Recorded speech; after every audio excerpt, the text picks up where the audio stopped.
Chris. Oh no, excuse me, Mr. Johnson, it seems I'm still stuck with the old habit from back then. You can call me whatever you want. Feel free to call me by whatever name you like. Alright, I understand. But you should stop speaking in such a formal way to me soon. By the way, it's about this afternoon's schedule. My name is Chris, and I'm 31 years old. I was in a taxi with my secretary Emily and we were reviewing today's schedule. I was a designer at a major graphics company. And since I'd taken on more responsibilities, I had to review my schedule even while commuting, making my days extremely busy. But I found my life fulfilling. By the way, you stayed at the office last night, didn't you? Yeah. I was swamped with work yesterday, and since there was an early meeting today, I ended up sleeping at my desk. Okay then, there's some time before the next meeting, I'll have the taxi take you home. I won't insist on taking a shower. But please at least change your suit. Some people attending today's meeting were also there yesterday. I sighed softly and slouched while Emily stretched to give the taxi driver instructions. Although I said my days were fulfilling. The increasing number of subordinates who admired me and the frequent interactions with top executives from various companies meant that I constantly had to be mindful of how I appeared, which was the only real burden in my current life. However, the attention I got from people then was different from the unpleasant stares I had used to get. As I was looking out the taxi window and thinking about this, I noticed it starting to rain. Emily muttered softly beside me, "Oh, it started raining after all." I took some painkillers out of my bag and gave it to her. "You have migraines, right? Here, take this." When I handed her the medicine, Emily looked surprised and then smiled gently. "Oh, you remembered, how nostalgic. I have known this sweet and tender woman since before we both worked at this company. That was back when I was a student who constantly worried about other people's stares. When I was in my first year of middle school, I had been weak since childhood and always carried various medications. These included stomachache medicine, painkillers, and even allergy relief medicine in case of a sudden allergic reaction. With such a frail body, my parents stopped me, so I only attended PE when I was in good condition, and basically observed in the shade. As a result, I had the palest skin among the boys my age. In middle school, my friends from elementary school became busy with club activities. Of course, I couldn't join both sports clubs and other non-sport clubs as well, so I did not belong to any extracurricular activities. I became an outcast from this time, and I was completely isolated from other students by the end of the first term. After school, I always went home sadly by myself, passing by where the students of the sports club were practicing. I couldn't count how many times I cursed my weak body. However, a turning point came in those lonely days. One day, after I had packed up to go home as usual and was walking past the track team practicing energetically. I can't even run a lap around the field, but the track team members are amazing, running laps around the school with such vigor.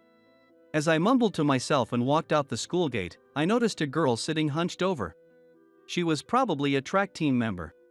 I thought she might be taking a break and was about to walk past her. As I was about to pass by, I heard her labored breathing. I instinctively approached her and asked, "Are you okay?" The girl looked up at me with a dazed expression and said, "My head hurts." I didn't know what to do, but I opened the extra bottle of water I was carrying to take my medicine and gave it to her. She slowly drank the water and eventually calmed down. After a while, she gently asked me, who had been sitting still next to her, "Thank you, we are in the same school, right? Are you 6th grader maybe?" I was startled to realize she was quite beautiful and nervously replied, "Yes." "Come on, you saved my life, why do you look so sorry?" The girl smiled teasingly at my embarrassed reaction. This girl would later become my secretary Emily. Emily was 2 years older than me, 8th grader at the same middle school, and the leader of the track team. That day, Emily wasn't feeling well and struggled during her run. I always get headaches on rainy or cloudy days like this. "Isn't that a migraine?" "A migraine?" Emily seemed unfamiliar with migraines, so I briefly explained. "Wow, I didn't know that. I thought it was dehydration or something." "What? Dehydration is serious." "Really?" "I get it all the time before competitions." Emily was overly active, shone too brightly for me. I wanted to help her somehow and pulled out a small pouch from my bag. Please take this if you'd like, I have some headache medicine I use often. When I handed her the medicine, Emily looked surprised but then smiled warmly. Really? Thank you. Then here, take this little something in return. Then she pulled a candy bar out of her pocket and handed it to me. Oh, you don't have to do this. Besides, having a candy bar outside like this is. No worries, go ahead. She was taller than me at the time, and smiled and handed me the candy bar. I accepted her kindness with both hands and took a bite. Wow! This is good. Hey, you look like as if you've never had a candy bar before. At that moment, my heart raced at her playful smile.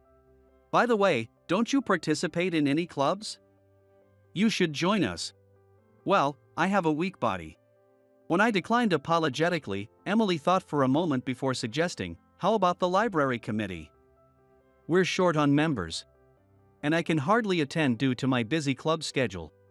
I thought I might be able to handle the library committee and was about to smile and nod at Emily. I heard running footsteps and a loud voice. Emily! What are you doing slacking off? It was one of my classmates, Jason, with tan skin and a lean but muscular build. Jason smiled at Emily, but his gaze towards me was cold. I'm not slacking off, I'm recruiting. Hearing Emily's words, Jason frowned as he looked at me. Then, he started laughing mockingly. Oh, this guy? No way. He skips PE because he's weak. It's impossible. Jason looked down on me laughing, but to my frustration, I couldn't say anything back and couldn't look up. Suddenly, I heard a dull thud and Jason's pained shout, ouch. I quickly looked up to see that Emily had hit Jason on the head. You don't talk like that, do you?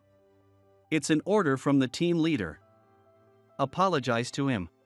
Well, I'm sorry. Jason's eyes welled up with tears, and I quickly nodded. Emily giggled, overlooking us, and said, All right, Chris, see you soon. So Jason, let's go back. Cover for me in case that the coach gets mad at me. She then energetically ran off. Jason followed, holding his head. At that moment, I realized that the real cause of this heartbeat was my first love, watching Emily's running back. After that, I immediately applied to join the library committee. As Emily had said, the library committee was unpopular and there were empty positions, so I immediately began to work as a member.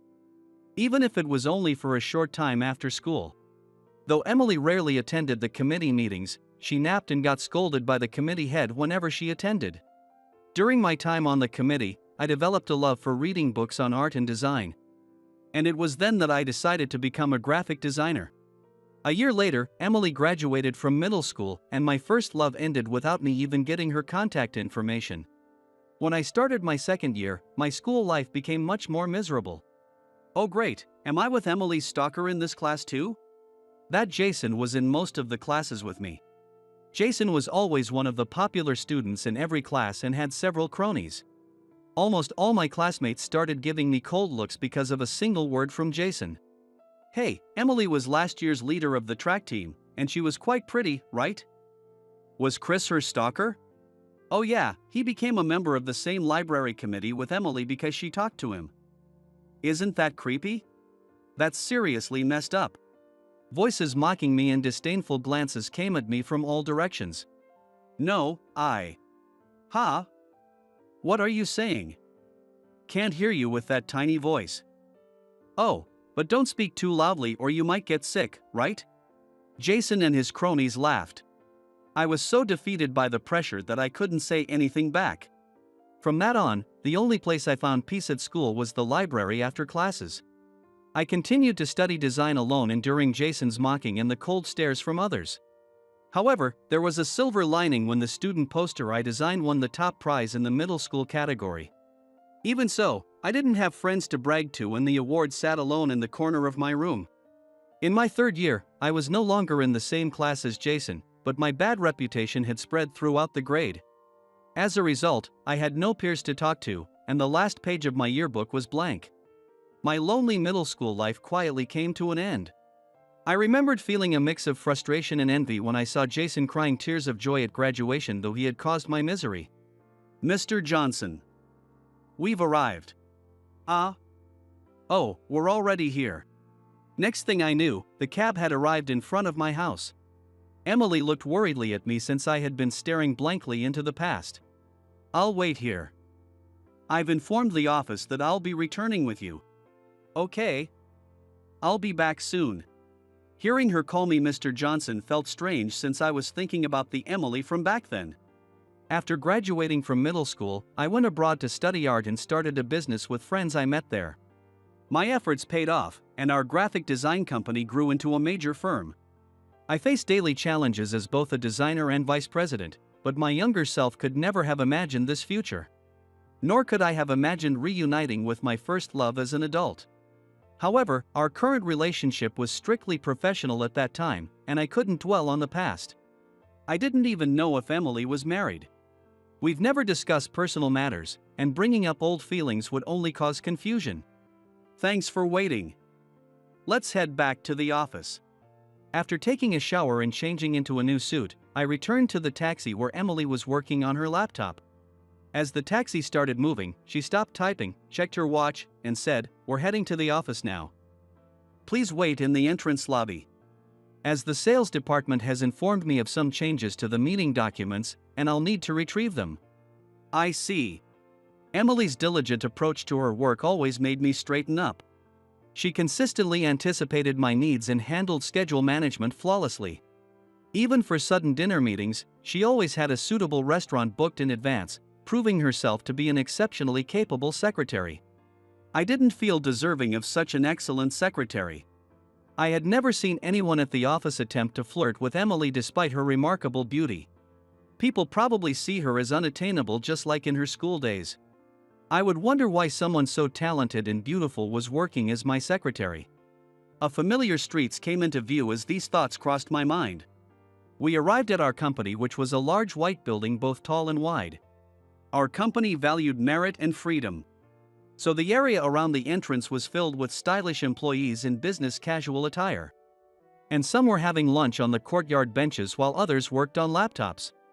It created a scene reminiscent of a college campus during lunch break, making the security guard at the entrance seem out of place. As I observed the surroundings, Emily exited the taxi first, opened my door, and stood slightly behind me as we walked to the main entrance. "Welcome back, Mr. Johnson." "Thanks. Keep up the good work this afternoon." The security guard opened the big front glass door for us and let us in. When I go inside, it was the entrance hall with predominantly white, featured a 3-story high ceiling. In the large marble reception area, the reception staff all greeted us with smiles. The sophisticated yet free-spirited atmosphere of the company perfectly embodied the dream my partners and I had when we started it. "Mr. Johnson, I'll go get the documents now. Please wait here for a moment." Emily said this and walked briskly towards the elevator hall. My stomach growled as I watched her go and then moved to sit on a nearby sofa. "Oh, I haven't eaten anything since yesterday." I headed towards the nearby sandwich place as I thought Emily wouldn't be back soon. Once inside, I was momentarily overwhelmed by the wide selection of bread and salads as well as sandwiches. Before I started going out for business every day like I do now, I used to buy my meals here. I grabbed a sandwich and one candy bar and joined the line at the register. The line was very crowded as it was just past noon. I heard someone in the line ahead of me muttering. I admired their diligence while thinking he was practicing for a presentation. As I carefully placed the sandwich I bought in my bag to avoid crushing it, I heard footsteps approaching and a man's voice calling out, "Hey." I looked up to see a man in a suit staring straight at me. As I tried to remember where I had seen him before, he walked closer and I noticed he was smirking.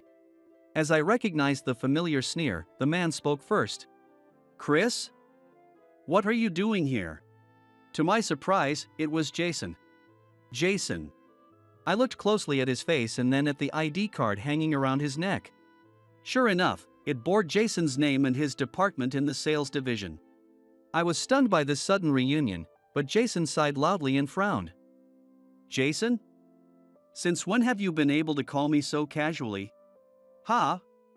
Casually?" Jason showed obvious irritation. "Yeah, you're calling me by my first name. Who do you think you are?" It had been a long time since someone had spoken to me so rudely, and I was bewildered. "You work here."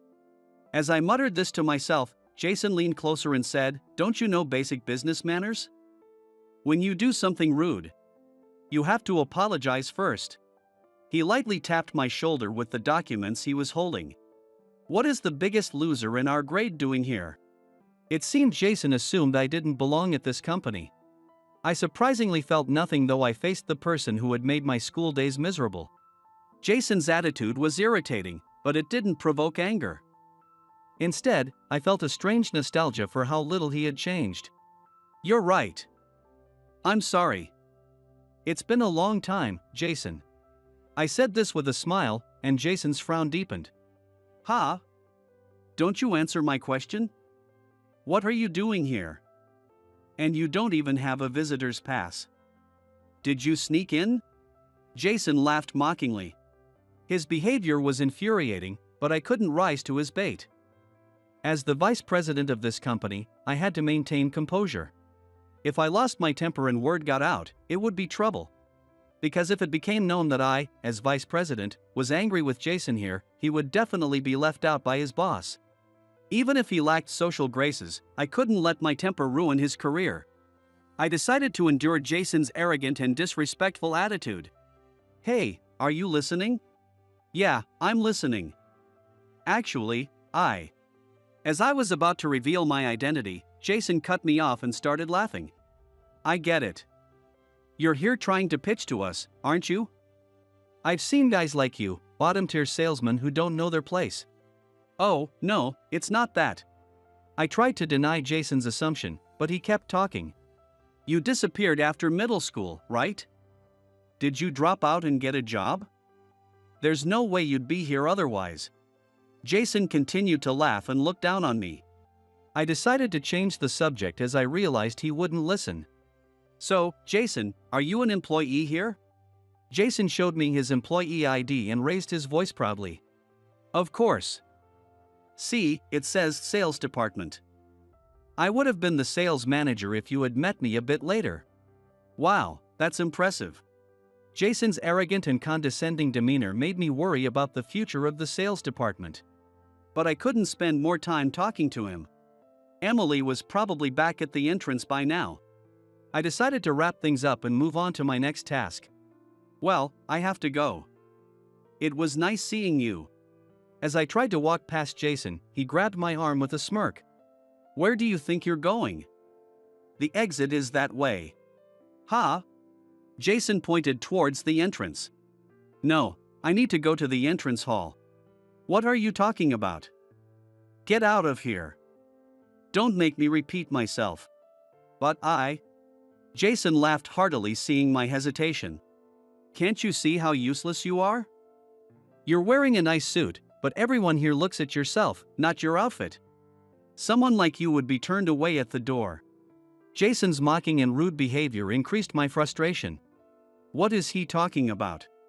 I muttered under my breath, but Jason heard me with his sharp ears. "Ha? Did you say something?" he shouted.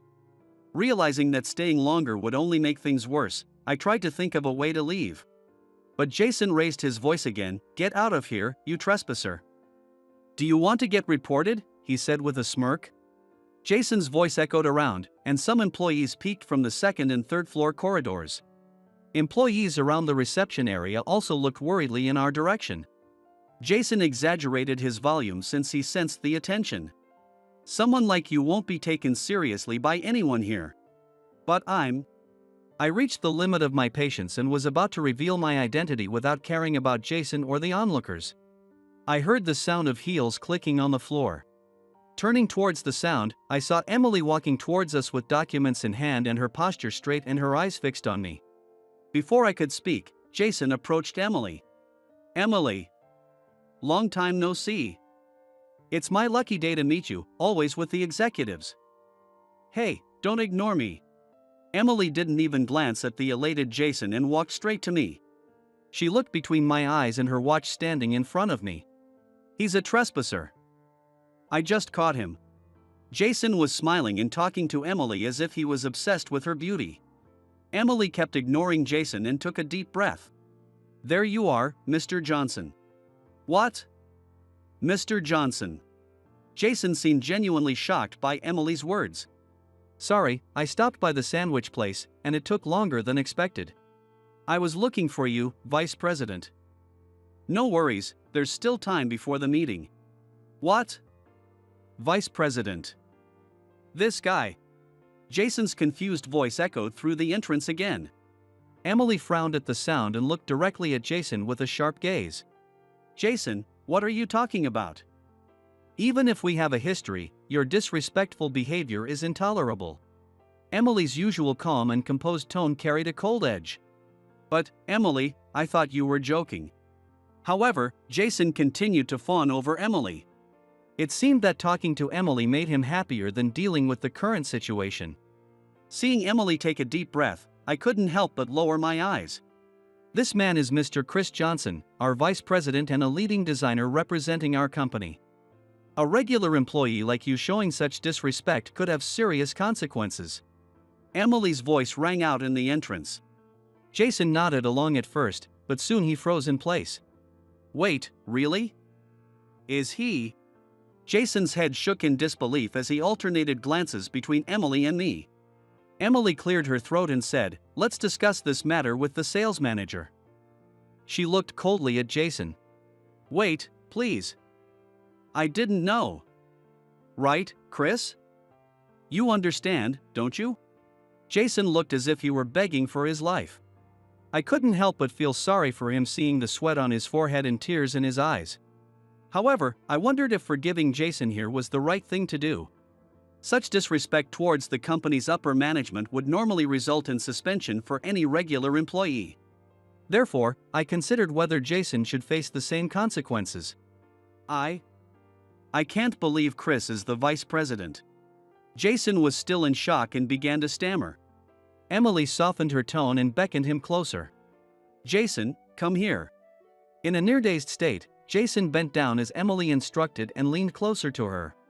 Then, in the next moment, there was a dull thud from Jason's direction. Ouch! I glanced over at Jason and saw him holding his head. It seemed that Emily had given him a light knock on the head. If you want forgiveness, apologize first. Emily's words made Jason instantly deflate. He muttered, "I'm sorry. I apologize for my disrespect."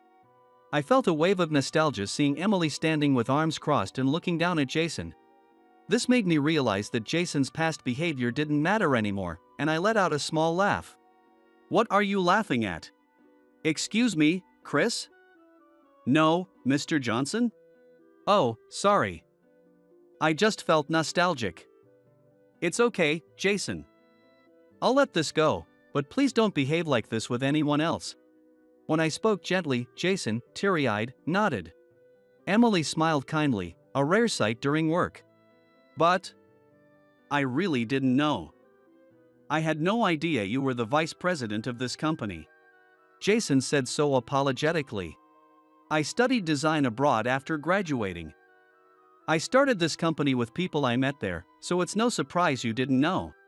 When I explained, Jason looked at me with admiration. Art studies abroad? That's amazing, he said excitedly. Then, he looked down again and looked embarrassed. I'm sorry about back then. I was awful. I completely lost to the person you are now. I'll try to think more before I act. Jason's apology was undoubtedly for our middle school days.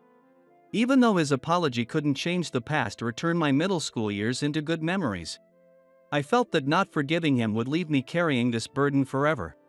So, I decided to smile gently and forgive him. It's okay. And you don't need to change your attitude. After all, we are old classmates, right? Tears welled up in Jason's eyes at my words. Then he said with a voice that seemed squeezed out, "Thank you." I'm sorry. I'm ashamed of how petty I've been. Emily looked relieved at the scene. But now that I think about it, why did you hate me back then? I never did anything to you, did I? Oh, that was... Jason glanced at Emily. Sensing something, Emily laughed a little and said, "It was probably jealousy." Jason confessed to me at my graduation, saying I was his first love. Jason blushed and gave an embarrassed smile. Emily had stolen the first love of both men here, so she seemed quite the heartbreaker. After a moment, Emily checked her watch and looked at me. Chris, it's about time. Oh, right. Jason, we need to go now. Let's catch up properly another time. Sure. Emily and I said our goodbyes to Jason and headed towards the elevator hall. As we got into the elevator, Jason ran after us and shouted, "Thank you so much, Mr. Johnson," while waving his hand until the doors closed. As the elevator doors shut and the space grew quiet, I let out a big sigh. Emily chuckled as she reminisced. It seemed she found the recent scene amusing. "You laugh too much, poor Jason."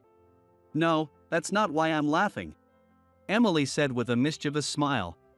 While I looked puzzled, she continued. "When Jason mentioned that I was his first love, you had quite the face, as if saying, 'You too?'" "What?" "Well, Emily kept smiling like a little devil seeing me fumbled for words. While considering whether to share my old feelings, a question crossed my mind. "By the way, Emily, weren't you originally Mr. Smith's secretary?" "You became my secretary later, but did you know about me?" Emily stopped laughing and looked at me with a slightly lingering smile. "Yes, of course. That's why I requested it myself. I believed my skills would be best utilized working with you." "That can't be true. You're so talented." "No, it's true. Mr. Smith understood quickly because he's romantic." Emily's words made me puzzled. "I heard he proposed to his wife with 100 roses in a helicopter at night." "I knew he was romantic, but how does it relate to?" When I said that, Emily flashed a mischievous smile and began checking her documents.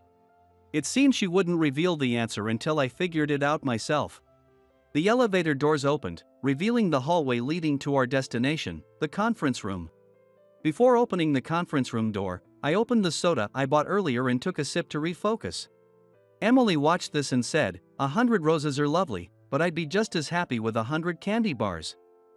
No flower language. But it holds special meaning for us, right, Chris? Meaningfully. I understood everything with her words, opened the conference room door with a flushed face and got ready for the meeting.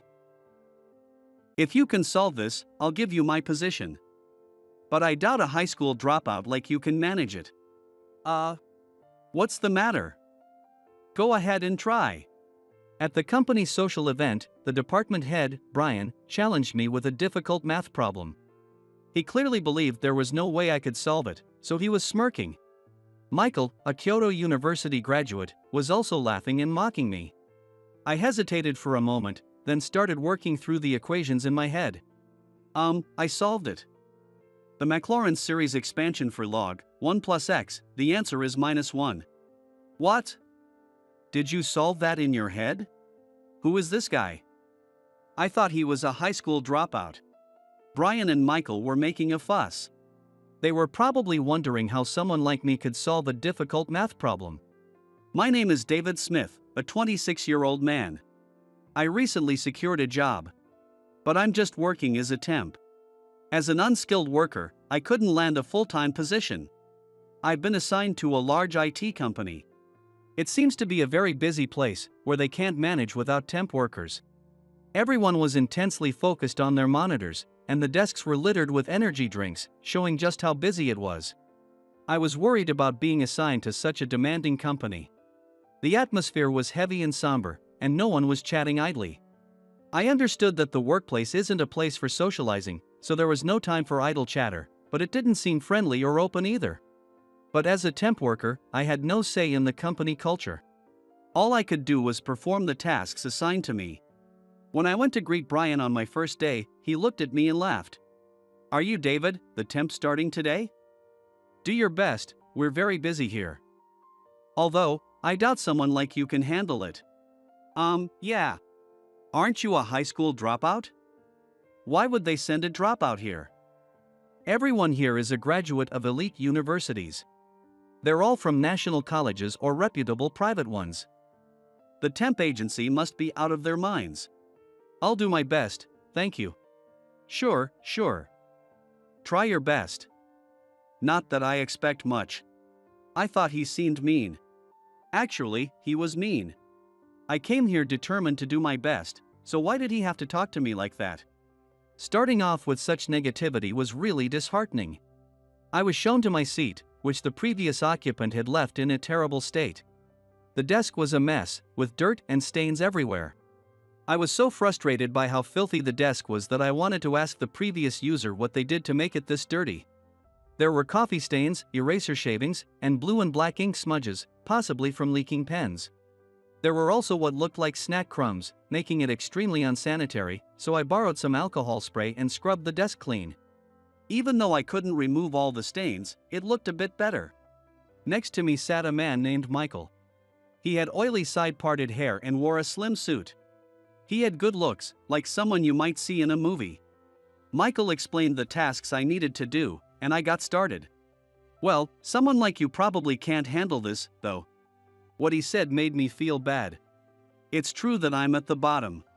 I've drifted from job to job without a solid work history. As a temp worker drifting from job to job at my age, I must seem like the lowest of the low to the full-time employees at large companies. But I thought it was unnecessary to say that at first meeting. Annoyed, but grateful for the instructions, I quietly got to work. The tasks were straightforward and monotonous, so I started feeling drowsy. Staring at the monitor for so long made my mind feel foggy and my eyes tired. I managed to complete my assigned tasks on the first day and went home. The next day, I was pleasantly surprised to learn they were holding a welcome party for me. I felt a bit happy, thinking maybe even someone like me was being welcomed. There were other temp workers too, and it seemed like the party was for all of us, but the others were mostly part-time housewives. I was the only man and felt a bit embarrassed, but I appreciated being welcomed. Excited about which restaurant we would go to, I worked hard that day. The welcome party was held at a nice izakaya. The housewives mentioned they rarely had the chance to drink outside due to family responsibilities, so they were happy to enjoy the event. They probably left all the household duties to their husbands for the evening. As a single person, I didn't mind staying out late, but I realized how tough it must be for housewives with families. The food at the party was lavish. Even though it was an izakaya, it was a fancy one, serving sashimi with whole fish and fatty tuna. When I tried to eat some fatty tuna, Michael quickly snatched it away and smiled mockingly. "Then, this is too good for a high school dropout," he said, eating it with relish. I thought, what a jerk, and felt angry. When I tried to eat some silver-skinned fish, Brian took it all with his chopsticks and ate it gleefully. "The silver-skinned fish here is amazing. The texture is perfect." "Ah, beer and sashimi after work are the best." "Oh, sorry, did you want some?" "My bad." "Oh, no, it's fine. A high school dropout like you shouldn't be eating this anyway. Here, have some garnish, like this radish. It's delicious." "No, thanks." "How about this chrysanthemum, then?" "No, thanks." Brian kept offering me the garnish and the chrysanthemum from the sashimi. I didn't want to eat that, and it made me angry to think he was doing it on purpose to be mean. Why did I have to be treated this way at a welcome party? They were kind to the other temp workers but cold to me. They must think a male temp worker is the lowest of the low. Maybe that's how society sees it. There's a tendency to believe men should work full-time and be strong breadwinners. Even though I think everyone should have their own way of working, that old-fashioned view still lingers. Brian was drinking heavily and was very drunk. He probably had around 5 bottles of beer, and I was worried just watching him. Michael was also drinking a lot and was already quite drunk. I thought it was ridiculous that they were getting drunk at a party meant for the temp workers. The two of them started bragging about their past achievements, acting all superior. Apparently, Brian graduated from the University of Tokyo and Michael from Kyoto University. They were comparing their entrance exam scores. Brian boasted about scoring 85% on the math section of the common test, while Michael said he got 95% in math and English on the center test. Listening to their intellectual boasting was boring, and the other temp workers looked very uncomfortable. Brian was about 55 years old, and Michael was 36. It was sad to see them bragging about past glories at their ages. But they probably didn't realize how pathetic they seemed and kept bragging. I originally studied science but switched to humanities, so I'm good at math. That's why I scored 85% on the math section of the common test. Even though I'm a humanities student. And I got a perfect score in English too. That's impressive, Brian. You're the best. Oh, come on, Michael, flattery won't get you anywhere. No, seriously, it's amazing. Being good at math even after switching to humanities. And you graduated from the University of Tokyo. And you graduated from Kyoto University, the pride of the West. There's no way we can beat the University of Tokyo. That's not true. Kyoto University is the best in Kansai. And it's known for its liberal atmosphere, producing all kinds of geniuses and unique characters. Well, there are certainly a lot of quirky people. We have costume graduations and even hot pot parties during classes. The University of Tokyo has more of the bookworm types, so it's a bit different, but both are great universities. And Sarah, you graduated from a good university too, right? Ha! Suddenly addressed, Sarah, a woman holding a Kalpas sour, placed it on the table. She looked puzzled. Sarah, didn't you graduate from the School of Engineering Science at Osaka University? Were there few girls? Yes, that's right. Engineering is usually full of men. Yes, there are many men. Sarah graduated from Osaka University with a degree in science. That means there are 3 graduates from former imperial universities here. As expected from a top-tier company, the employees' educational backgrounds are impressive. The University of Tokyo is Japan's top university. Kyoto University is the leading national university in Kansai. And Osaka University is a former imperial university known for its strong science programs. I'm sure if I look around, I'll find more graduates from other former imperial universities or prestigious private universities. Among the temp staff, there might be someone who is now primarily a housewife but actually graduated from Keio University or Waseda University. I had heard rumors that we had to be smart to be sent to this company, so I assumed that was the case. Then Brian looked at me and started saying something mean with a grin. Hey David, are you good at math? I think I'm okay. He says he's okay. A high school dropout who says he's good at math. Being good at math means graduating from an engineering department. A high school dropout's idea of being good at math is probably solving quadratic equations. Yes, as a high school dropout, his level is probably just quadratic equations and linear functions. Michael laughed obnoxiously. I didn't understand what was so funny. I was just answering seriously, not joking around. I was really good at math in school, so that's what I said. Then Brian took out paper and a pen from his bag and started writing something. It turned out to be a math problem. Can you solve this? It's a tough one. If you solve it, I'll give you my position, you high school dropout. There's no way he can solve that. Brian, that's too mean. Come on, Michael.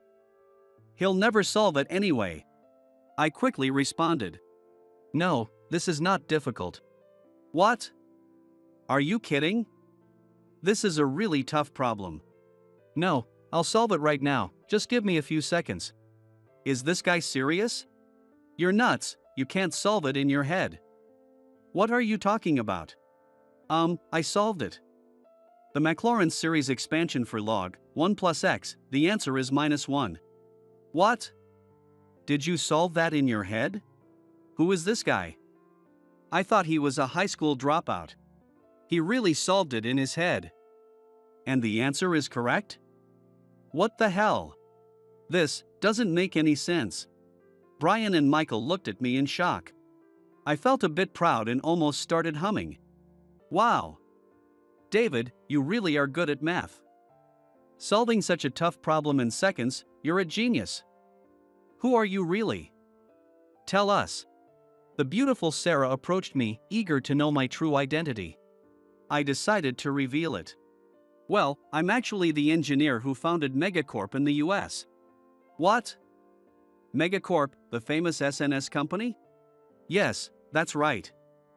Megacorp, the company behind Instant and Faceline. What?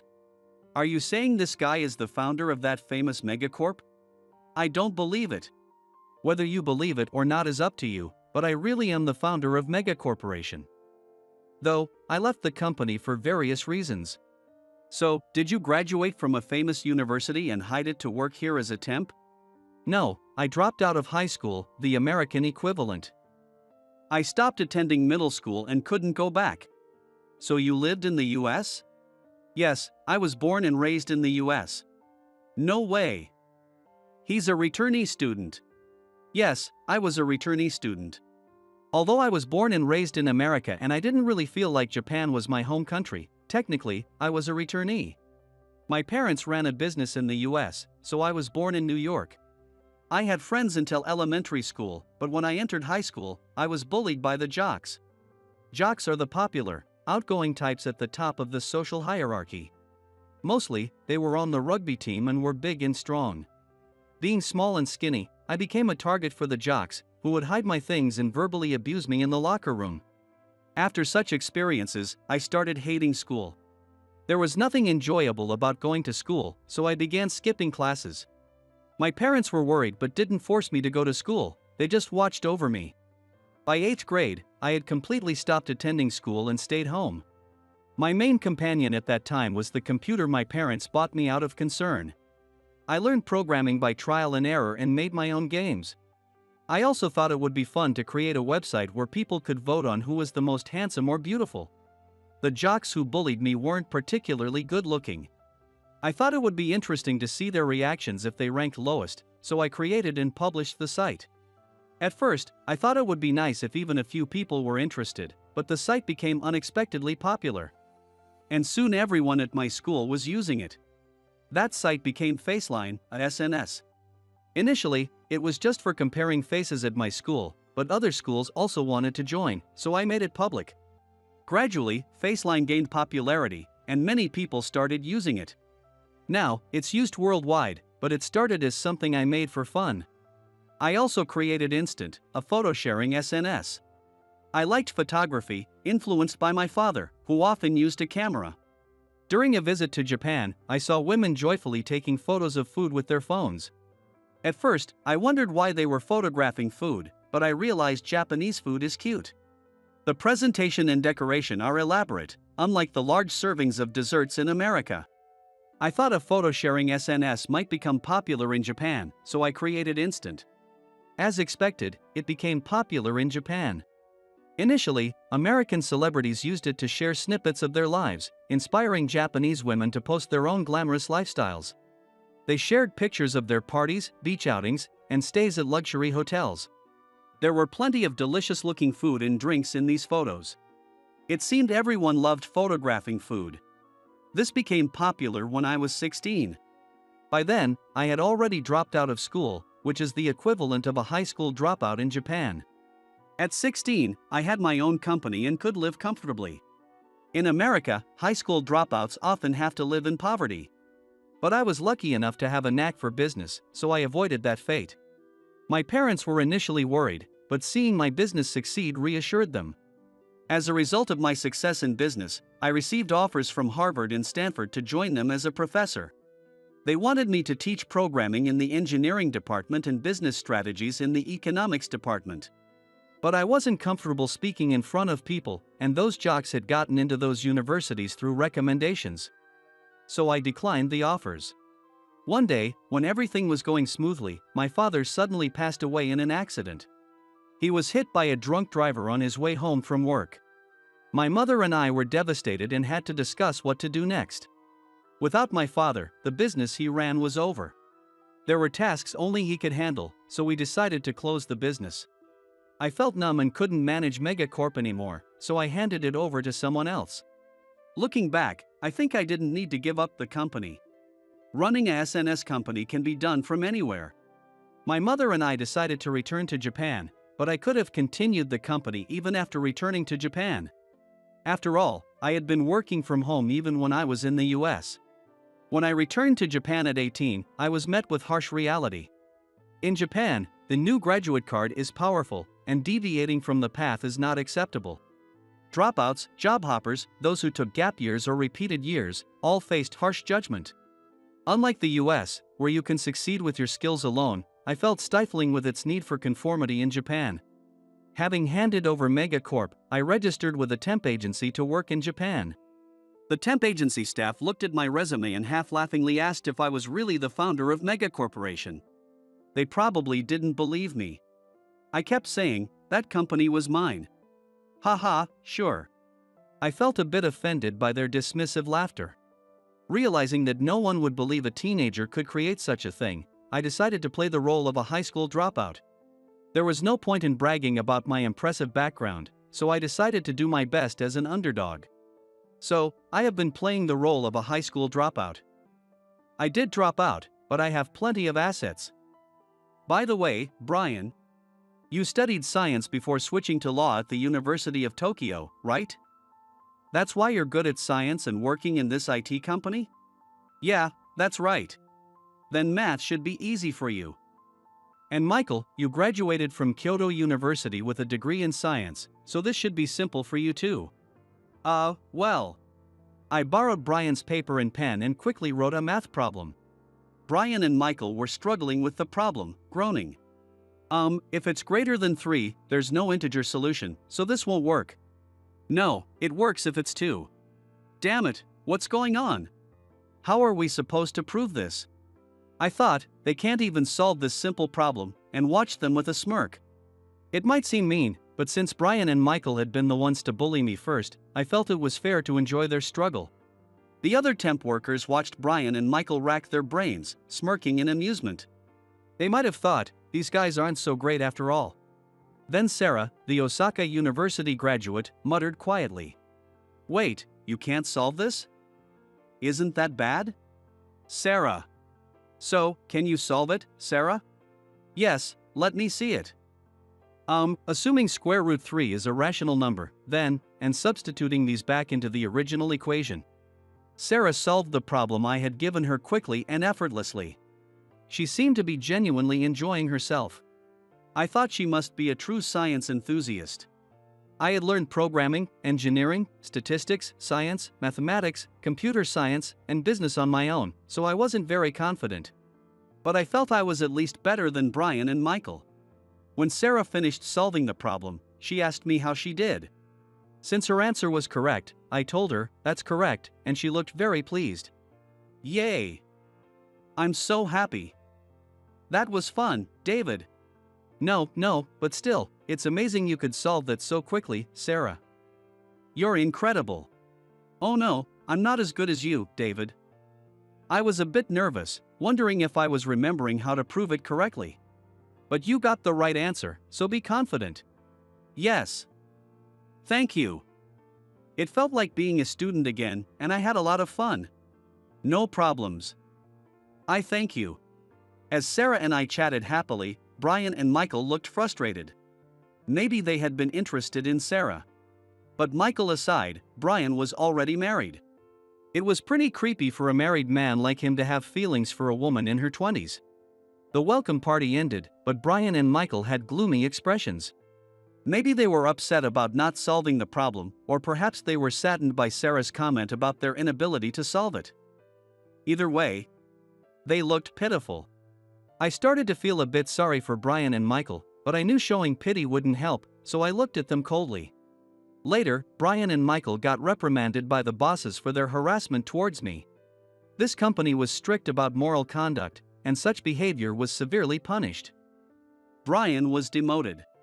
Michael had subordinates, but he was eventually replaced by one of them and is now sidelined. I continued working as a temp for another year. Then, the company offered me a full-time position and I accepted. By that time, Brian had been transferred to a remote location due to another issue, and Michael had quit because he couldn't stand being sidelined. This made the work environment much more comfortable for me. Sarah, meanwhile, was very capable, worked hard, and even got promoted. She also advocated for changes to improve the company atmosphere, like banning unpaid overtime and punishing harassment, making the workplace much brighter. Thanks to your efforts, Sarah, the company has really changed. Even though you're busy with work, you still do so much for everyone. Thank you. Not a problem, it's important for me to have a good environment. But isn't it tough? Doing all these things while working? Not at all. I really wanted to change things. You see, I was bullied too. What? I couldn't say it at the welcome party, but I was bullied until high school. People called me gloomy and weird, so I could hardly go to school. But I wanted to prove them wrong, so I focused on studying. And you got into a national university, Sarah. You're really smart. No, not really. You're the smart one, David, doing everything self-taught. It turned out Sarah had also been bullied. She wasn't always as cheerful as she is now and had been considered gloomy. In high school, she was bullied by the popular girls and had a hard time every day. But she didn't give in, attending school minimally and studying hard at home. Her family wasn't wealthy, so they couldn't afford to send her to supplemental classes or private universities. She had to get into a national university. She aimed for Osaka University, the closest national university she could commute to from home. Sarah and I grew closer, and we decided to visit her family during the next summer break. Her family's house was indeed old and run down, but her parents were kind and wonderful people. Growing up in such a warm household, it was clear why Sarah was so kind. Hearing her speak in her native Osaka dialect, which she usually didn't use, felt special. It was like seeing a side of her only I knew. We started dating and, a year later, we got married. It might seem like a miracle that someone like me, without even a high school diploma, could end up with a university graduate like her. Even after our marriage, she continued to work hard, earning as much as any man. I didn't want her to overwork herself and once told her, if it gets too tough, you can quit your job. I'll take care of us. But she never considered quitting. However, a year after our marriage, one morning, she looked unwell. I thought she might be overworking herself. Thanks to her efforts, there was no overtime, but the workload had increased. Finishing everything within working hours became crucial, making the job more intense. Hey, you don't look so good. Maybe you should see a doctor? No, I'm fine. A good breakfast will fix me right up. But I'm really worried about you. You worry too much about everything. Don't underestimate me. Alright, if you say so. Even though she put on a brave face, after breakfast, Sarah ran to the bathroom. I got really worried and rushed to the bathroom, then took her to the hospital. The doctor said there was nothing wrong with her stomach and gave her an IV drip. I wondered what it could be, so I checked online and saw the word pregnancy, and I thought that might be the case. I decided to take the day off and take her to a gynecologist. That's when we found out she was pregnant. She was already 3 months pregnant, and the baby seemed to be growing well. I was overjoyed at the thought of becoming a dad. We're going to have a new member to the family, Sarah said with happy tears in her eyes. She worked up until the very end of her pregnancy and then gave birth to our child. Once she entered the stable phase of her pregnancy, her health improved, allowing her to work. Her recovery after childbirth was smooth, and she quickly regained her strength.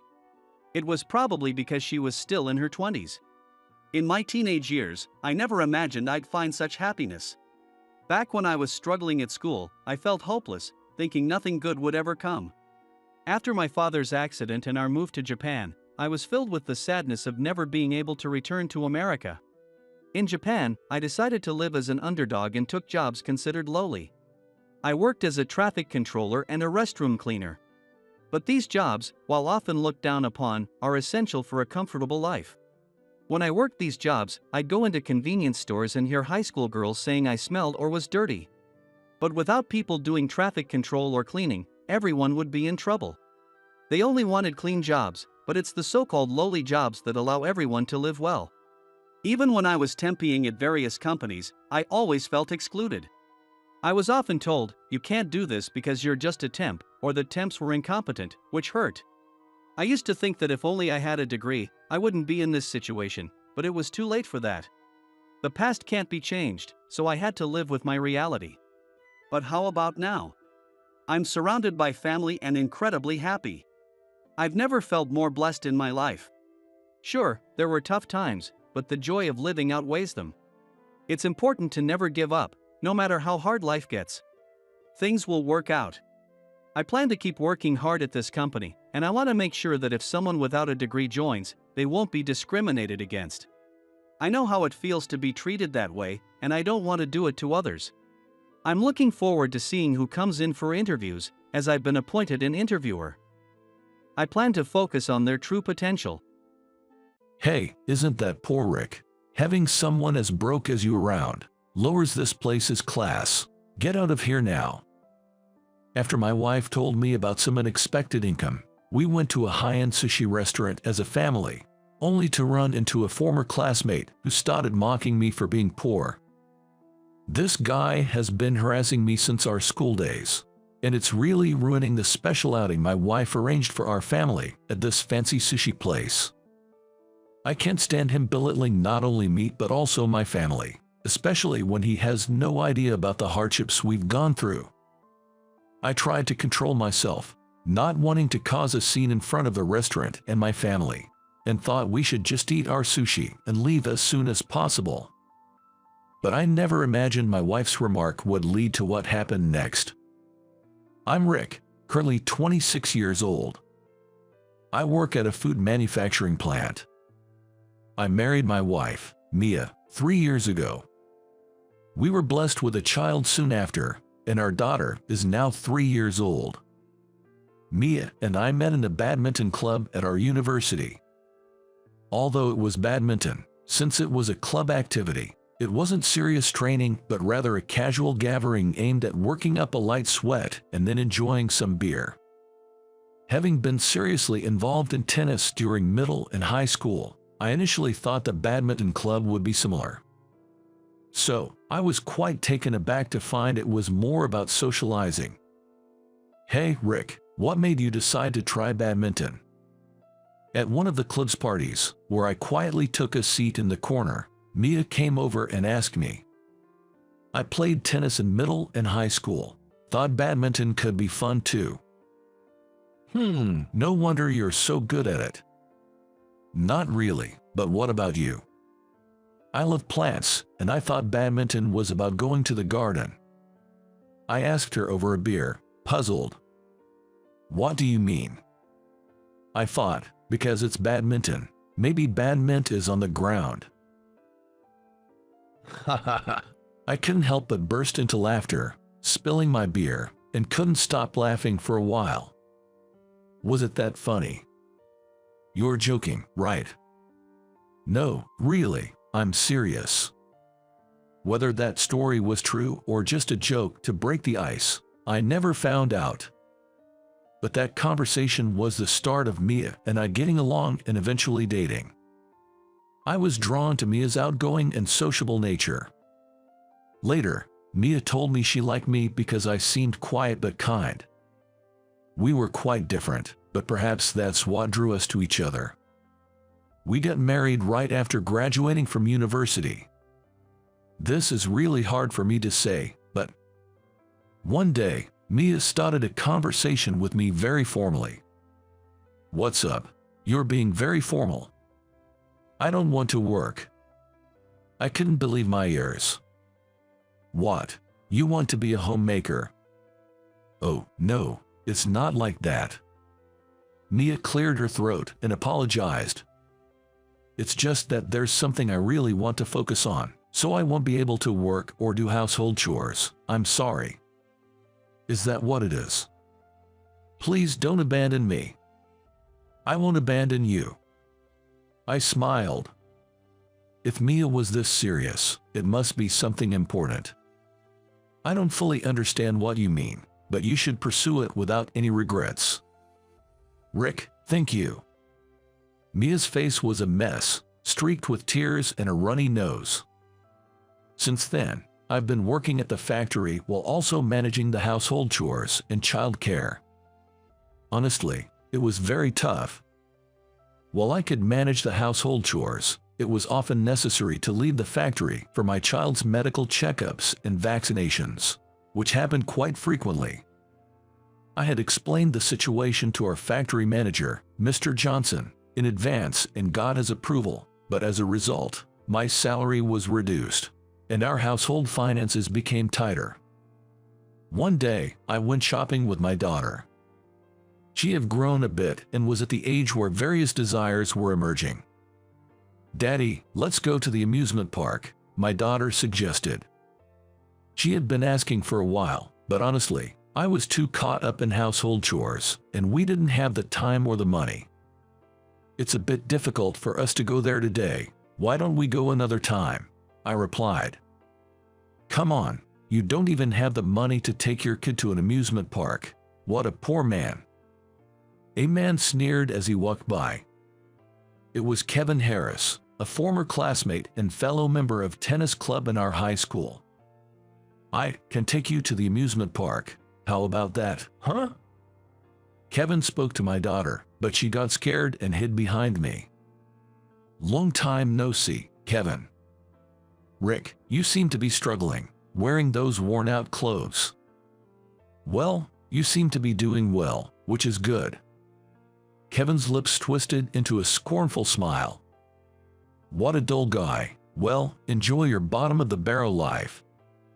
Kevin walked away. His words pierced deep into my heart, but there was nothing I could do about it. The difficult times continued for another year and a half.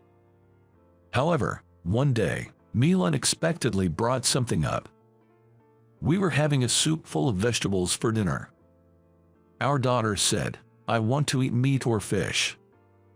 All right, then tomorrow, Daddy will make you some delicious meatballs. Occasionally, I could afford to buy ground meat. I could manage that much at least. Wait a minute, I have something to discuss with both of you about tomorrow. Mia put down her spoon and spoke formally, so we all followed suit. Rick, please take the day off from work tomorrow. Yes, no wait, what do you mean? Tomorrow, we're going to the amusement park. Our daughter cheered loudly, asking Mia, can we get on the rotating ones? Merry-go-round, Ferris wheel, we'll ride both. Our daughter shrieked with joy. But that's not all. What? There's more to that. Mia smirked. Tomorrow night, we're going out for sushi. Our daughter got even more excited, asking, the rotating kind.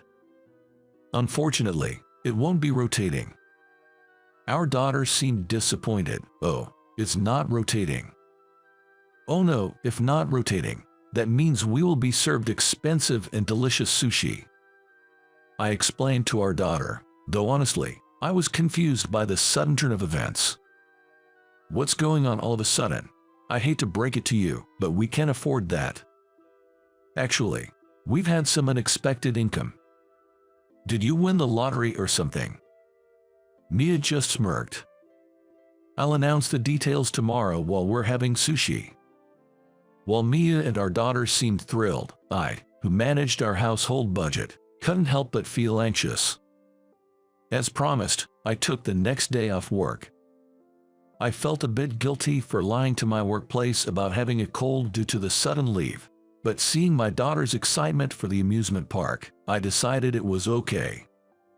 True to her word, we rode the merry-go-round and the Ferris wheel, and my daughter was delighted. That night, we really went to the upscale sushi restaurant. I'm not very familiar with sushi restaurants, but looking at the menu, I was almost floored by the prices. If Mia's unexpected income turns out to be a fabrication, our only way out would be either to dine and dash or to wash dishes to pay the bill. With these thoughts, I couldn't really appreciate the sushi we were having. When we had eaten a fair bit, 2 customers came in and took seats at the counter. Chef, we'll have 2 specialty courses for the day, please. Looking closer, one of them was Kevin. Running into him again, I really must be out of luck. In high school, Kevin always teased me. It was frustrating, but since Kevin had better grades and was more active in sports, I couldn't talk back. Fortunately, he didn't seem to notice I was there. I'll try to keep a low profile and avoid being noticed. Just as I thought that, my daughter said, "Daddy, this is delicious," which made Kevin turn around and notice us. Oh, isn't that poor Rick? What a coincidence. Well, someone you know. Kevin handed me his business card and a sample of a beauty serum. Very pleased to meet you, ma'am. This is what I do. The business card featured the company name and the words Chief Executive Officer. Well, so you're the CEO. My company deals in cosmetics and beauty equipment. Please keep us in mind. That outfit, it's a high-end brand, right? You must be quite wealthy. Kevin sneered. I started my own business in college, so I do have a fair amount of money. Your clothes seem quite worn. It must be tough having a husband with a modest income. Mr. Harris, you might want to stop there. It's getting a bit rude. The man sitting next to Kevin was Tyler, another high school classmate. Tyler, long time no see. Hey, how are you? Tyler is so brilliant that he works as my right-hand man. Poor Rick is just a small cog in the machinery of some factory, right? I'm saying, stop it. Chef, please prepare some sushi of premium tuna for this family. It seems they've stretched their budget to come here today. Just look at those clothes covered in pilling. It's heartbreaking. As a CEO, it's only right to give back to the common people. Enjoy quickly and then head back, you poor souls. Suddenly, Mia slammed the table and stood up with a smile at Kevin. Wow, thank you so much. I've never had premium tuna before, so this is really exciting for a commoner like me. Well, excuse me, I'll just go touch up my makeup.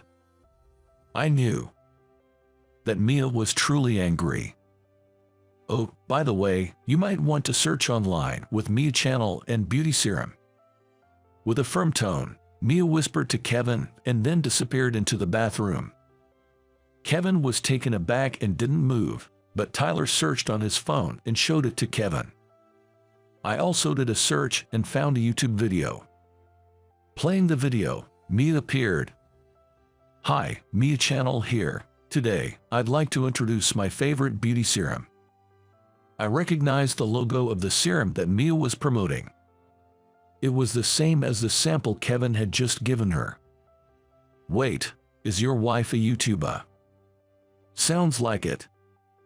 Moreover, the view count was incredibly high.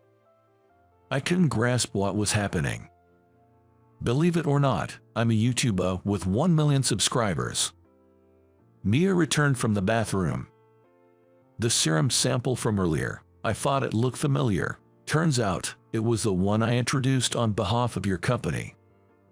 Oh yes, I was informed that we were using YouTubers for promotion. So, it turns out that 80% of our company's sales are due to the advertising by influencers from Mia's agency.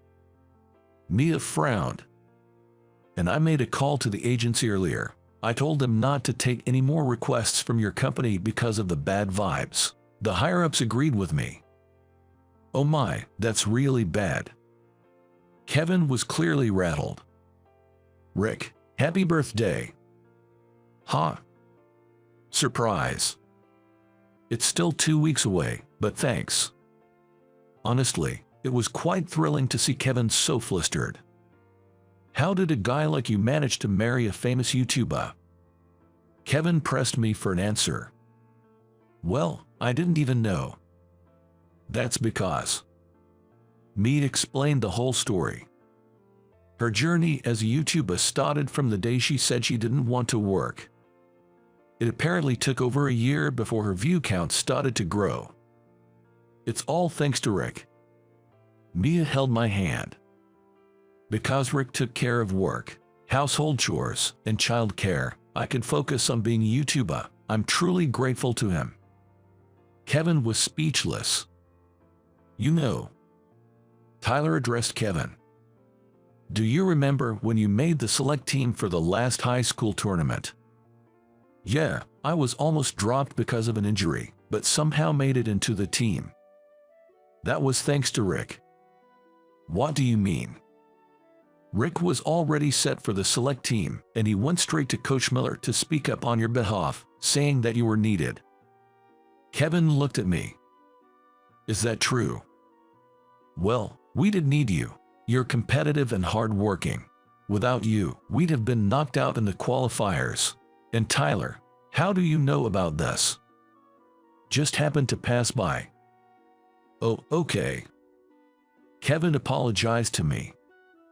I was repaying your support with ingratitude without even knowing it. I'm sorry. I hope you can forgive me. As long as you understand, it's fine. Well, my company might go under now, so I guess this is what I get for my past actions. No worries, that's all right, it was a lie. What? The part about calling the agency was a lie. There's no way a single word from me could sway the office to that extent, right? Tyler laughed as Kevin stood dumbfounded. Tyler, you knew, didn't you?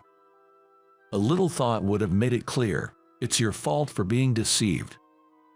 I knew it was Rick's classmate's company from the start because he told me before. But anyway, it's good that you apologize properly. Please continue to be good friends with Rick, okay? We spent the rest of our time at the restaurant reminiscing and having a good time. After a while, as Mia's work stabilized and she had more free time, our lives also began to change for the better. We moved into a 2-story house, allowing us to lead a more comfortable and affluent life. With the newfound financial stability, I also found a time to start playing soccer again, but this time as an adult in a local league. Kevin joined the same team, and now we sweat it out on the field together every month. After the games, we often say we're just going out to rehydrate, but we end up at a bar, enjoying each other's company. Currently, I find joy in every day. My name is Jason. I'm in my 4th year as a working professional. Recently, after working for 3 years at my first job since graduating, I resigned to take a sales position at a major food manufacturer for career advancement.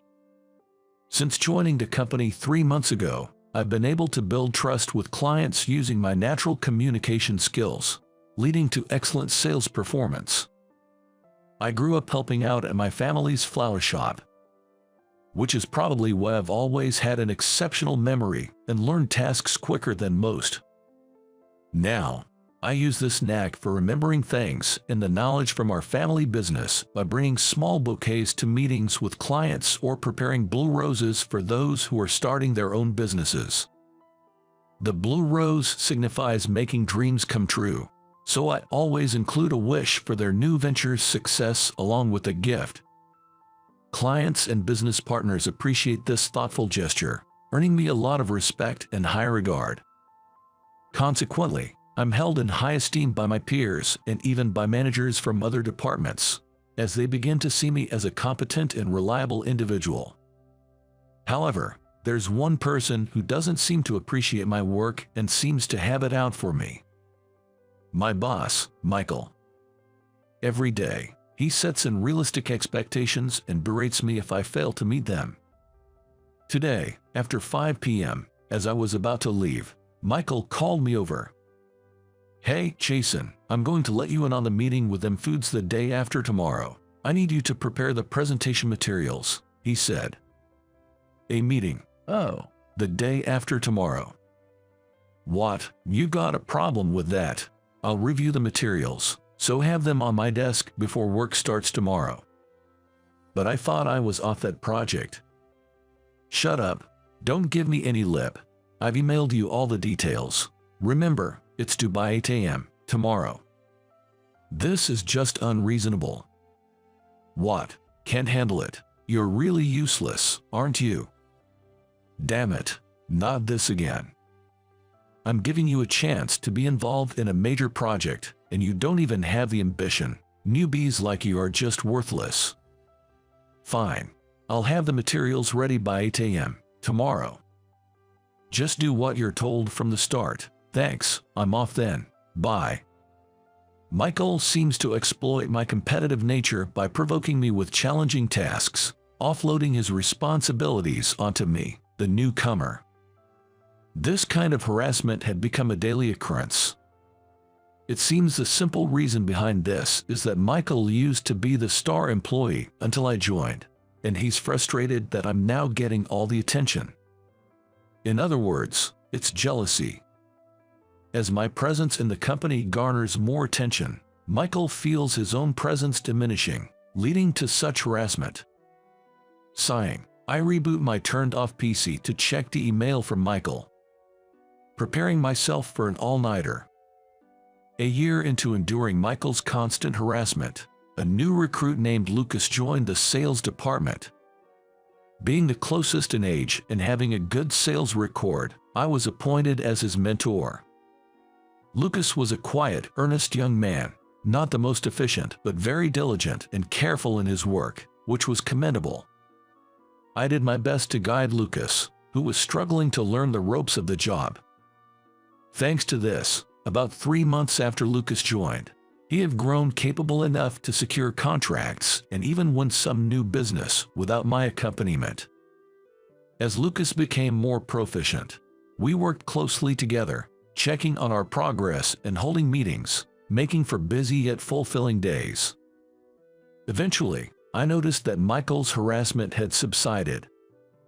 Come to think of it, Michael hasn't been giving me impossible tasks lately. Impossible tasks. Before you joined, since I was a newcomer from another company, Michael used to harass me by assigning me to endless projects or burdening me with an unreasonable number of accounts. Is that so? It's silly, really.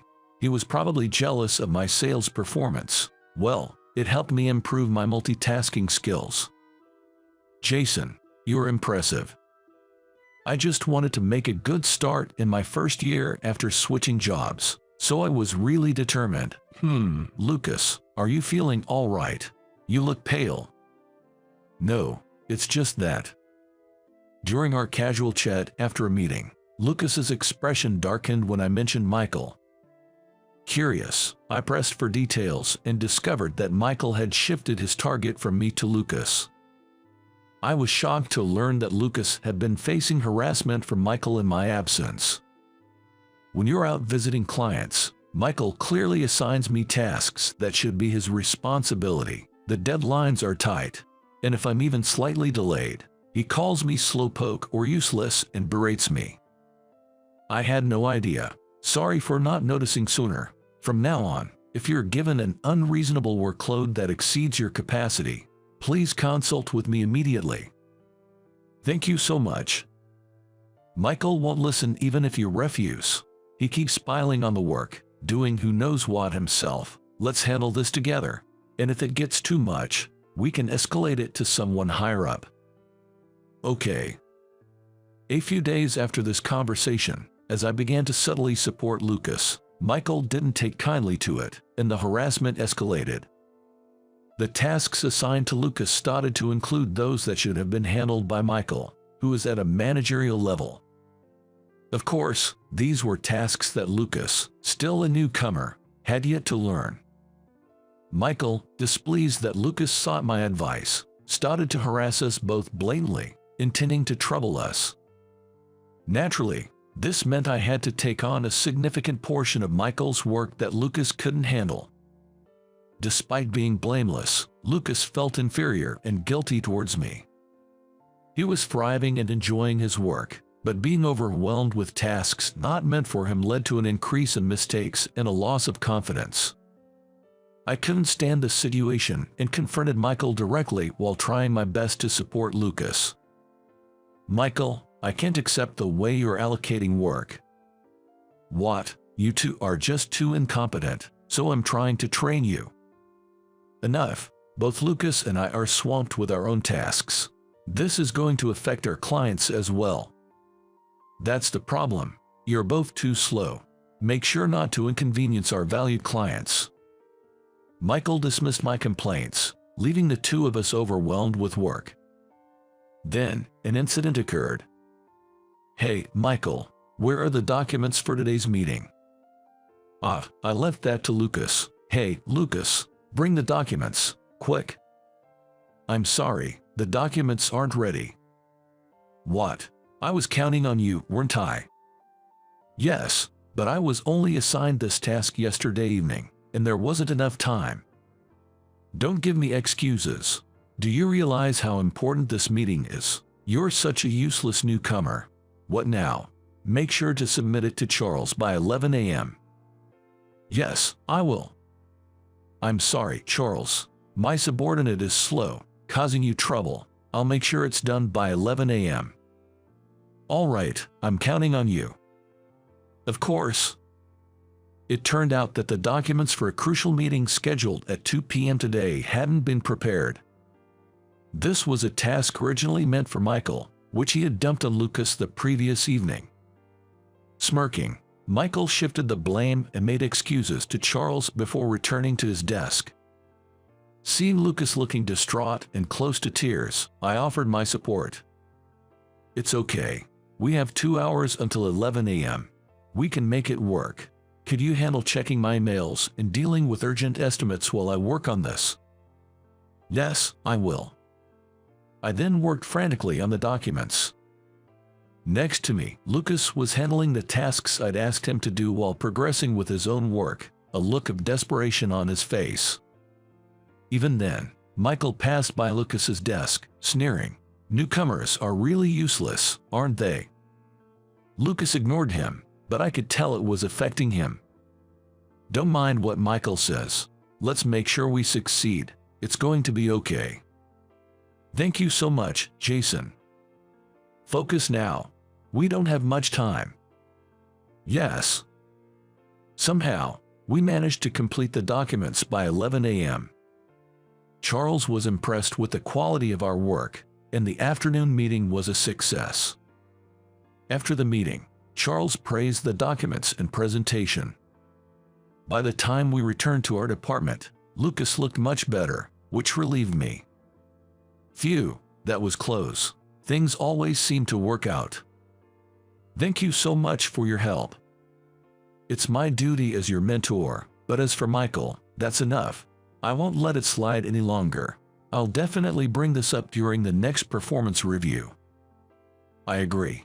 I won't forgive him either." "Huh?" It was surprising to see Lucas, who's always been mild-mannered and kind, hardly ever speaking ill of anyone, say "I won't forgive him" with a sly smile. As we returned to the sales department, Michael approached us with a smirk. "What is it this time, Michael? I heard the deal somehow went through." "Yes, we've secured the contract, so there's no need for concern." Hey, Lucas, got bailed out by Jason again. Huh, lucky you, but you're still slow, and as a newbie, you're just not cutting it. I've already submitted the lowest possible performance review for you." "Wait a minute, Michael. Your behavior lately is unacceptable." "Jason, getting a little cocky just because you can do some work. What about you, Lucas? Got nothing to say. What's with that face? Remember, I'm the manager here. You newbies just need to do as I say. And Jason, your defiant attitude will cost you on your performance review too. Don't you think you're being too tyrannical? And what's this about performance reviews? The year-end performance review is still a while away. Isn't it a bit early for that?" You regular employees wouldn't know. The company's performance is down. So we're looking for volunteers for early retirement at the mid-year mark. I was compiling a list of candidates for that. As a manager, it's my job to submit the performance reviews of my subordinates to the higher-ups. Both of you, being as incompetent as you are on that list for sure." "What did you say?" Michael's words made my blood boil instantly. As I was about to retort, Lucas grabbed my hand to stop me. "Hey, Lucas, this is just too much." "Calm down, Jason. Michael, I understand your point clearly now." "Oh, finally got it through your thick skull, did you? Well, enjoy working hard until you get the retirement notice." Smirking, Michael threw out his parting shot and left. A few days after Michael claimed to have submitted the lowest performance reviews for us, President Sullivan decided to visit each department to observe the employees' work. When it was the sales department's turn, President Sullivan arrived, holding the documents Michael had prepared. "Mr. Sullivan, we've been expecting you." "Thank you, everyone in the sales department. You're the backbone of our company's earnings, and I appreciate your hard work. Today, I'll be observing how you all work. Did you have a chance to look at my performance review documents? I'll introduce you to the employees of the sales department and their evaluations." With that, Michael, looking triumphant, cozied up to President Sullivan to show him around. He followed Michael's lead, conversing with employees and observing their work.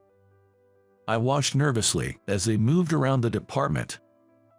Glancing at Lucas, I expected him to be disheartened, but to my surprise, he was calm and focused on his work, unaffected by President Sullivan's visit. Eventually, he approached Lucas and me. "Sorry to interrupt your work. You're Jason, right? I've heard good things about you." Thank you. It's an honor.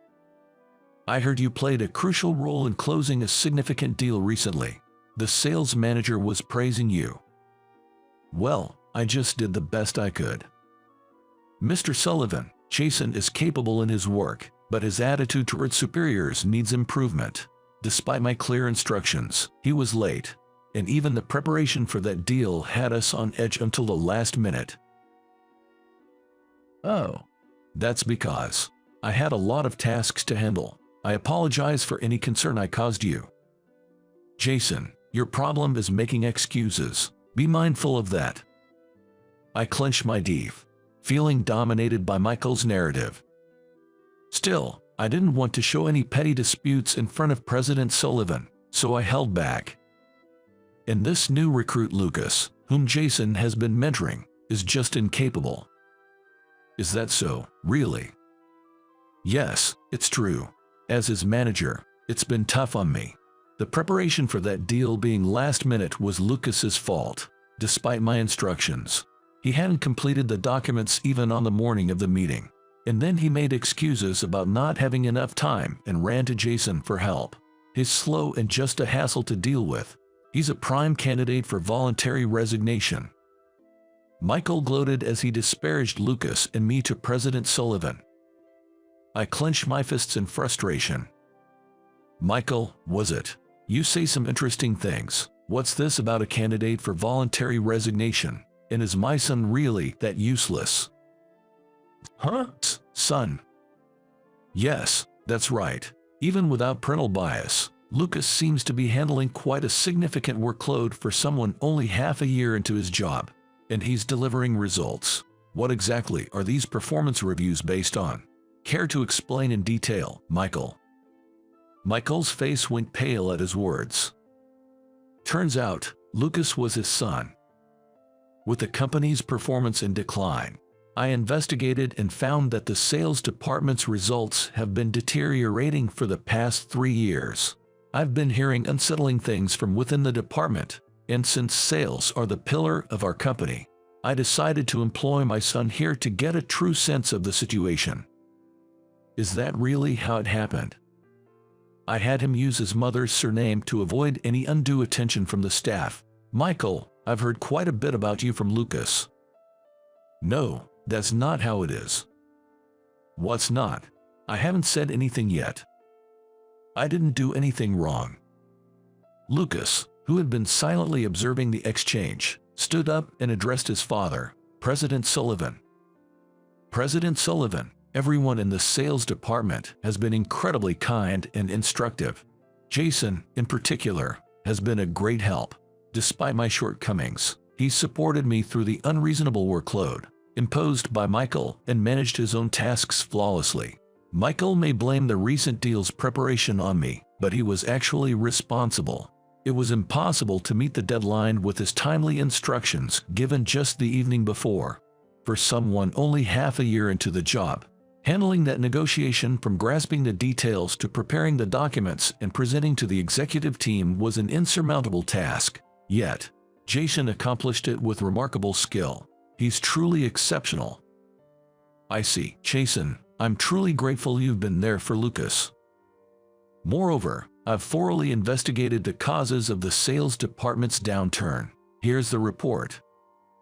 Lucas handed over a thick report to President Sullivan, detailing the harassment from Michael, how it pressured the work environment, and negatively impacted the actual sales performance. It also outlined how Michael's domineering attitude disrupted normal communications within the department, leading to delays. The report was filled with concrete examples of the company's losses and detailed accounts of power and moral harassment incidents. After reviewing the report, President Sullivan, red-faced with anger, glared at Michael. "What's this about? The situation is much more serious than what I was led to believe. We have no place for someone who envies and sabotages others. It's not like that. I can't trust a word you say, and to think you had the audacity to submit such a falsified performance review. I'm speechless at the audacity. Moreover, the sales department's performance has been improving over the past year. There were no plans for layoffs. We won't discard valuable employees. It's clear now why the department has been recovering. But it's equally clear that we have no need for someone like you in our company. You're fired." With that, President Sullivan tore up the performance review documents Michael had submitted. Despite Michael's attempts to justify himself, President Sullivan didn't entertain any of it. Following a thorough investigation ordered by President Sullivan himself, Michael was officially dismissed for misconduct. Michael was left in a daze, collapsing as he received the news. When he finally left the company, no one said a word to him. Around the same time Michael was dismissed, I was promoted. My contribution to the company and my work ethic had been recognized. I was appointed the youngest manager in the department. Congratulations on your promotion, Jason. Thanks, Lucas. I'm glad you're my senior and boss, Jason. With you handling things, even the most challenging tasks turned into successes. I truly admire you. Easy there, you'll make me too proud. But thanks. Did President Sullivan praise me that much during the personnel review? What are you talking about? We don't discuss work at home. I just shared the facts as casual conversation. You've really come a long way, Lucas. Let's keep up the good work together, and if you'd like, maybe you can put this at home. I handed Lucas a small bouquet of dahlias. He joked, shouldn't I be the one giving you flowers? But those flowers represented my gratitude. The dahlia's meaning is gratitude. I resolved to fully leverage the opportunity Lucas had given me and to strive harder in my work.